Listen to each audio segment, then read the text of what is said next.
परिवहन विभागाच्या राज्यभरात असलेल्या 43 जागांपैकी मुंबईतील 4 मुख्य जागा अनधिकृतरित्या बळकावण्यात आलेल्या आहेत। तसेच 15 ठिकाणी परिवहन कार्यालय ही भाड्याच्या जागेत आहेत। अशा परिस्थितीमध्ये भविष्यात उर्वरित जागा देखील गिळंकृत होऊ नये यासाठी परिवहन विभागाने ह्या जागांचा विकास करण्यासाठी प्रयत्न करावेत, असे निर्देश परिवहन मंत्री प्रताप सरनाईक यांनी दिले आहेत। ते परिवहन विभागाच्या आढावा बैठकीत बोलत होते की मोटार परिवहन विभागाकडील सर्व 43 जागांची माहिती अद्ययावत करून या जागांची सद्यस्थिती, जागेचा सातबारा 8A यासह अन्य अनुषंगिक कागदपत्रे तयार करून याची माहिती परिवहन आयुक्त कार्यालयास सादर करावी।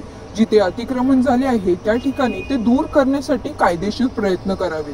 मुंबईतील घाटकोपर येथील रमाबाई नगर येथील 7 एकर जमीन, वडाळा, जुहू व अंधेरी येथील जमिनी अनधिकृतरित्या अतिक्रमण करून झोपडपट्टीधारकांनी गिळंकृत केले आहेत। याकडे गेल्या कित्येक वर्षांमध्ये परिवहन विभागाचे लक्ष गेले नाही, हे दुर्दैव आहे।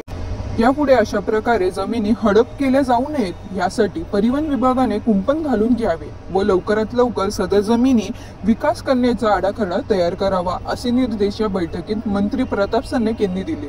ते म्हणाले की भविष्यात महसूल वाढवण्यासाठी या जमिनींचा PPP पब्लिक प्रायव्हेट पार्टनरशिप तत्त्वावर विकास करण्याचे नियोजन करण्यात येईल। त्यामध्ये पुढील 50 वर्षाचा विचार करून परिवहन विभागास आवश्यक असलेले कार्यालय, ट्रेनिंग ट्रॅक व इतर सुविधा निर्माण करण्यात याव्यात। या अनुषंगाने मंत्री प्रताप सरनाईक यांनी काल परिवहन आयुक्त कार्यालयात मोटर परिवहन विभागाच्या विविध जागांच्या सद्यस्थितीचा आढावा घेतला। यावेळी परिवहन आयुक्त विवेक भीमनवार, सहसचिव राजेंद्र होळकर, अतिरिक्त परिवहन आयुक्त भरत कसळकर यांच्यासह सर्व प्रादेशिक परिवहन अधिकारी उपस्थित होते।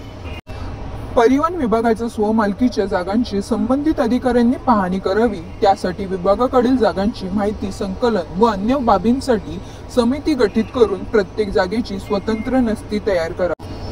तसेच या अनुषंगाने मोटार परिवहन विभागाकडील स्वतःच्या जागा संदर्भात स्वकष माहिती ठेवण्यासाठी पुढील 15 दिवसात इस्टेट ऑफिस व कायदा सल्लागार नेमण्याबाबतही कारवाई करावी।